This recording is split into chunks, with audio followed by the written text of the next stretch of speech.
caso que aconteceu no Rio Hudson lá, seria mais ou menos Mais a ou mesma menos coisa? aquilo, isso. Você viu? Perdeu os dois na decolagem e ele foi planando até pousar no Rio. Cara, que doideira.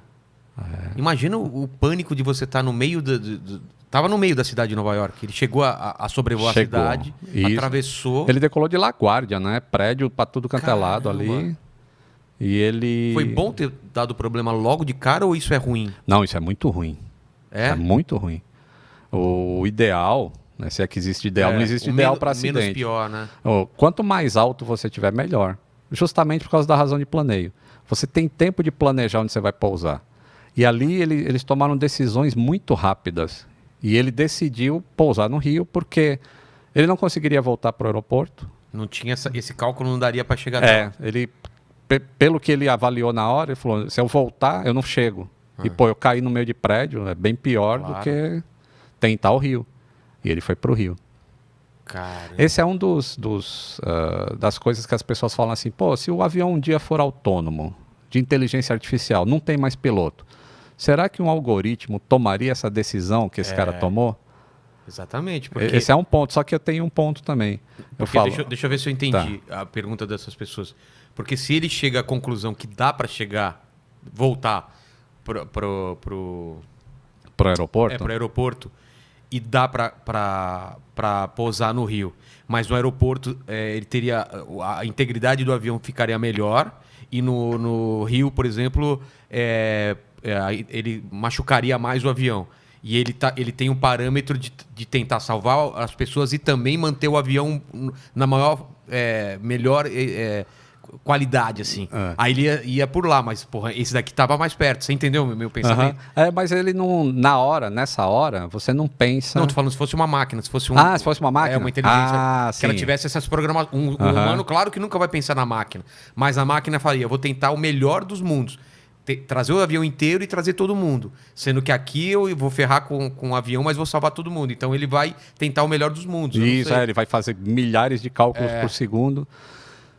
Mas tem uma coisa interessante. Na hora que ocorreu a colisão com os pássaros, que é esse acidente especificamente, um bando de ganso canadense passou na frente do avião e os dois motores não suportam isso. O tempo que um ser humano demora para identificar o problema é muito maior do que a inteligência artificial faria. Tá. Entendeu? Para a inteligência artificial seria muito rápido. Perdi os dois motores, eu estou a tal altitude, o vento é tanto, já está todos os cálculos ali disponíveis para ele tomar a decisão. E de repente seria mais fácil voltar para o aeroporto. E essa é uma das questões que o filme levanta. Que no simulador de voo, os pilotos conseguem voltar para o aeroporto na altitude que ele perdeu os dois motores. E aí o piloto fala, mas vocês não estão levando em conta o tempo que eu levei para identificar o problema. Põe mais 7 segundos aí, que foi o tempo que eu levei. Pô, 7 segundos é nada. Mas foi o tempo necessário para ele identificar. E aí com 7 segundos o avião não chegava mais. Cara, É 7 segundos sensacional. muda totalmente o panorama do negócio, cara. Que doido, velho. Muito legal. E nesse ponto você tá na mão do homem, né? Porque deu esses problemas ou ainda assim a máquina ajudou ele a pousar no Rio? A máquina ajudou bastante. O Airbus A320. Na verdade, o Sully, que era o comandante do voo, e o copiloto Que dele... era o Tom Hanks. Foi o Tom Hanks Foi o que Tom pousou. Hanks, O Tom Na Hanks vida tá em real. tudo. Esse cara, eu queria ele no meu avião, cara. Se o Tom Hanks tá no avião, eu tô tranquilaço, velho. Não, ele tá em todos os acidentes. Ele foi o náufrago, né? Não, Apollo 13 ele tava Apollo também? 13 também tava, voltaram. Esse cara, porra. Ele consegue voltar. Ele que ficou também aquele filme que o cara fica preso no aeroporto lá. Também, né? Ele, não é? Muito bom esse filme. E inclusive, quando outras pessoas estão presas, ele vai buscar. Ele foi buscar o soldado Ryan lá também. Isso, Esse é o cara. Acho que chama o Terminal, né? É o Terminal. O Terminal, isso aí. O que eu tava falando mesmo Que o Sully, o Sully, ele teve ajuda também da máquina. Sim, bastante. E ele tomou ações não previstas também no checklist. Existia um item no checklist que estava embaixo. Mas na hora que ele perdeu os dois motores, a primeira coisa que ele fez foi ligar o sistema de força auxiliar. Que se ele fosse seguir o checklist, estaria lá embaixo. Quando ele fez isso, ele manteve os computadores de voo do avião alimentados. Porque a força elétrica do avião vem dos motores funcionando. O motor parou de funcionar, não tem mais força elétrica. Então, na hora que ele ligou a força elétrica auxiliar, o avião continuou manobrável. Tipo de um gerador. Isso. Então, ele tinha os controles. Porque o avião, esse avião específico, ele só funciona se ele tiver força elétrica e força hidráulica. Se ele não tem, não adianta o piloto mexer o comando dele, que é tipo um joystick, Sim. não vai mexer nada, não tem força hidráulica, não tem nada. Entendeu? E aí, quando ele faz isso, o avião continua manobrável e ele levou para um pouso praticamente perfeito no Rio.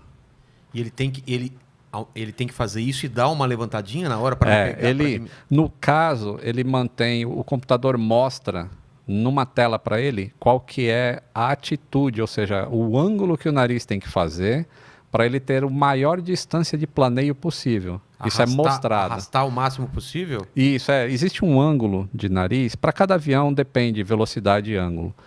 Mas Você fala muito em nariz, é alguma coisa pessoal assim? tem um colega, o Batistella, que ele me chamou de Nose. Aliás, ele mandou um abraço para você e disse que não perde um programa legal. seu, cara.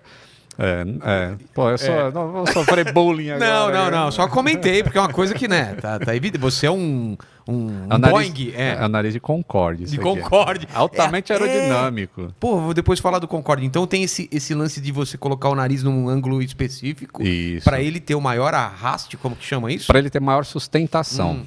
Tá? Então ele aumenta essa... Se você coloca o ângulo errado, aquela razão de 9 para 1 pode diminuir para 7, por exemplo. Então você não vai tanto para frente. Mas é por quê? Porque o vento tá batendo, a asa tá um pouquinho levantada e o vento tá batendo e tá sustentando? Tanto a fuselagem do avião quanto a asa é quem é responsável por a grande maioria da sustentação. Mas a barriga do avião também produz sustentação. Então você ficando em ângulo X lá que o fabricante definiu, você vai conseguir planar mais. Então é isso, ele manteve o avião naquela condição e você vê que ele não precisa apontar o nariz para descer, porque o avião já está descendo, a força da gravidade está trazendo. Gravidade que é outra coisa que também não existe para os terraplanistas. É outra explicação. Queria ver eles explicando um acidente desse. Mas enfim, a força da gravidade está trazendo o avião, ele só tem que manter aquele ângulo e tocar o mais suave possível. E foi o que ele fez, ninguém se machucou. E a avaliação que o pessoal fez foi perfeita, o pouso dele foi perfeito diante dessas condições. Sim. Que foi feito depois. Sim. Ele foi condecorado e tudo.